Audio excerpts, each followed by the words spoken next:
किसानों को अपनी उपज पूरे देश में कहीं भी बेचने की आजादी देते हुए और उपज का बेहतर मूल्य दिलाने के लिए केंद्र सरकार ने 2 नए कानून लागू किए हैं।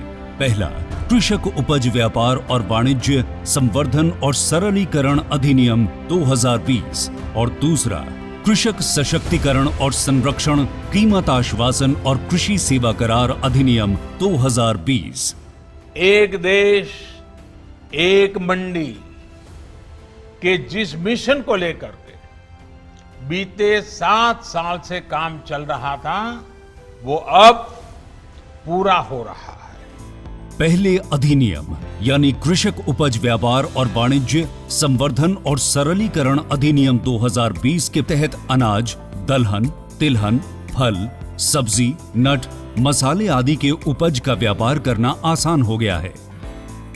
इसके साथ साथ डेयरी उत्पादों, बकरी पालन और पिगरी से संबंधित उत्पादों के व्यापार में भी आसानी हो गई है।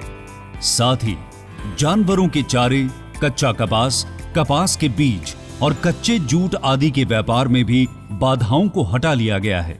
किसान एपीएमसी मंडी परिसर के बाहर भी यानी व्यापार उत्पादन स्थल, संग्रह, फार्म गेट, कारखाना परिसर, वेयरहाउस, साइलो, कोल्ड स्टोरेज आदि जगहों पर व्यापार कर सकते हैं। व्यापार क्षेत्र में जिस भी व्यापारी जिसके पास पैन कार्ड हो, वो किसान या किसी दूसरे व्यापारी के साथ व्यापार कर सकता है।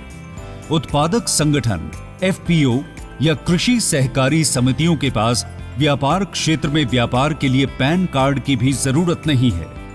इलेक्ट्रॉनिक व्यापार और भुगतान के लिए विशेष प्रावधान है। यहां हर एक लेन देन का रिकॉर्ड दर्ज किया जाता है। एपीएमसी मंडी के बाहर किसी भी ट्रेड एरिया जिसमें इलेक्ट्रॉनिक ट्रेडिंग भी शामिल है, किसानों को कोई भी शुल्क या सेस नहीं लगेगा। किसान अब अपने मोबाइल पर भी व्यापार को अंजाम दे सकते हैं।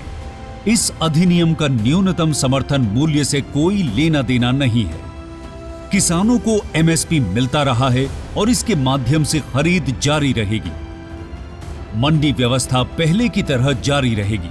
अगर कोई व्यापारी इस अधिनियम के किसी भी प्रावधान का उल्लंघन करता है तो उसके लिए जुर्माने का भी प्रावधान है। वाद विवाद और मतभेदों के निपटारे के लिए सुलह बोर्ड का प्रावधान है, जिसमें किसान स्थानीय एसडीएम के पास अपनी शिकायत कर सकते हैं। अब किसान अपनी फसल कहीं भी किसी को भी बेच सकते हैं।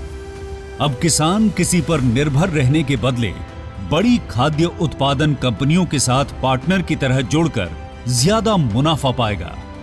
किसानों को उनकी फसल का अधिकतम मूल्य दिलाने तथा ग्रामीण क्षेत्र में कृषि निवेश के लिए सरकार ने दूसरा कानून कृषक सशक्तिकरण और संरक्षण कीमत आश्वासन और कृषि सेवा करार अधिनियम 2020 लागू किया है।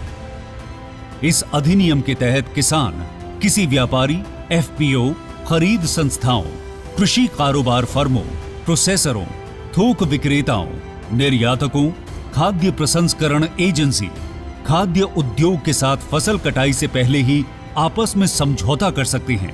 इस दौरान होने वाले सारे खर्च खरीदार खुद उठाएंगे। किसानों को अब फसल की बिक्री की चिंता नहीं करनी होगी। किसानों को निर्धारित दाम पाने की गारंटी मिलेगी। साथ ही किसान को किसी भी करार में बांधा नहीं जा सकेगा। किसान किसी भी मोड़ पर बिना किसी पेनल्टी के करार से निकलने को स्वतंत्र होगा। इस अधिनियम में यह स्पष्ट किया गया है कि किसानों की जमीन की बिक्री, लीज और गिरवी नहीं रखी जा सकती।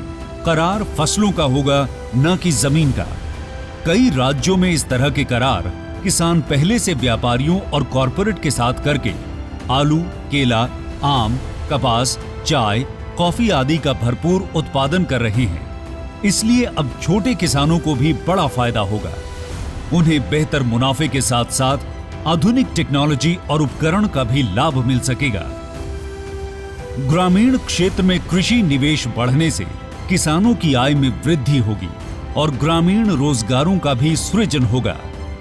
इन दोनों अधिनियमों से अन्नदाताओं को आजादी और खुशहाली दोनों मिल रही हैं। सशक्त अन्नदाता, आत्मनिर्भर भारत।